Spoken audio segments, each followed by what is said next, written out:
जय Hind to all. आज हम बात करने जा रहे हैं राष्ट्रीय युवा दिवस के बारे में। राष्ट्रीय युवा दिवस पे हम स्वामी विवेकानंद जी को याद करते हैं। भारत देश की अधिकतर आबादी युवाओं की है और किसी भी देश का भविष्य उसके युवाओं पर ही निर्भर करता है।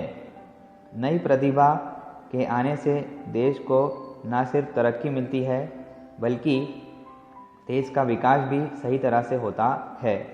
वही देश के युवाओं के सही मार्गदर्शन के लिए हर साल भारत में राष्ट्रीय युवा दिवस मनाया जाता है।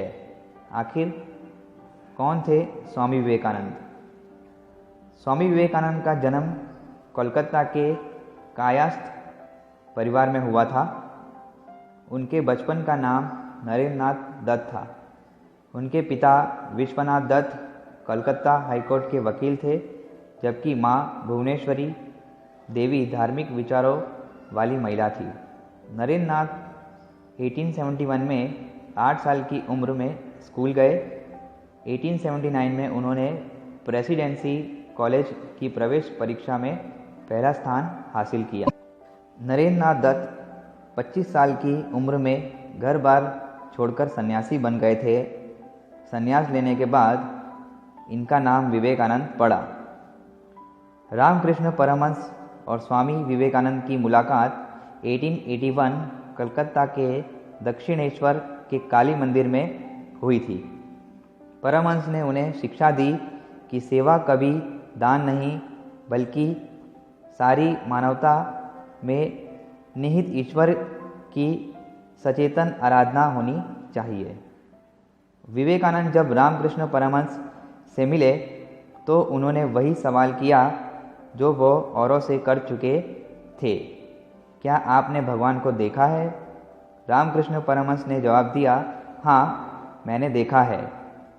मैं भगवान को उतना ही साफ देख रहा हूँ जितना कि तुम्हें देख सकता हूँ। फ़र्क सिर्फ इतना है कि मैं तुम्हें तुमसे ज़्यादा गहराई से महसूस कर सकता हूँ। अमेरिका में हुई धर्म संसद में जब स्वामी विवेकानंद ने अमेरिका के भाइयों और बहनों के संबोधन से भाषण शुरू किया तो पूरे 2 मिनट तक आर्ट इंस्टीट्यूट ऑफ शिकागो में तालियां बजती रही। 11 सितंबर 1893 का वो दिन हमेशा के लिए इतिहास में दर्ज हो गया। स्वामी विवेकानंद ने 1 मई 1897 में कलकत्ता में रामकृष्ण मिशन और 9 दिसंबर 1898 को गंगा नदी के किनारे बेलूर में रामकृष्ण मठ की स्थापना की। स्वामी विवेकानंद के जन्मदिन यानी कि 12 जनवरी को भारत में हर साल राष्ट्रीय युवा दिवस मनाया जाता है। इसकी शुरुआत 1985 से हुई थी। स्वामी विवेकानंद को दमा और शुगर की बीमारी थी। उन्होंने कहा, ये बीमारी मुझे 40 साल भी पार नहीं करने देगी।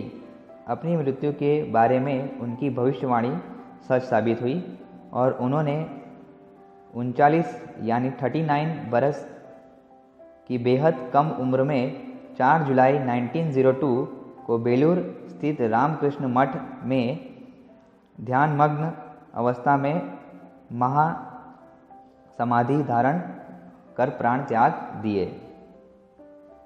स्वामी विवेकानंद का अंतिम संस्कार बेलूर में गंगा तट पर किया गया। इसी गंगा तट के दूसरी ओर उनके गुरु रामकृष्ण परमहंस का अंतिम संस्कार हुआ था। स्वामी विवेकानंद के विचार, दर्शन और अध्यापन भारत की महान सांस्कृतिक और पारंपरिक संपत्ति है। युवा देश के महत्वपूर्ण अंग है जो देश को आगे बढ़ाता है। भारत के सम्मानीय युवाओं को प्रेरित करने और बढ़ावा देने के लिए हर साल राष्ट्रीय युवा दिवस मनाया जाता है। इसी के साथ आपको राष्ट्रीय युवा दिवस की खूब खूब शुभकामनाएं। जय हिंद।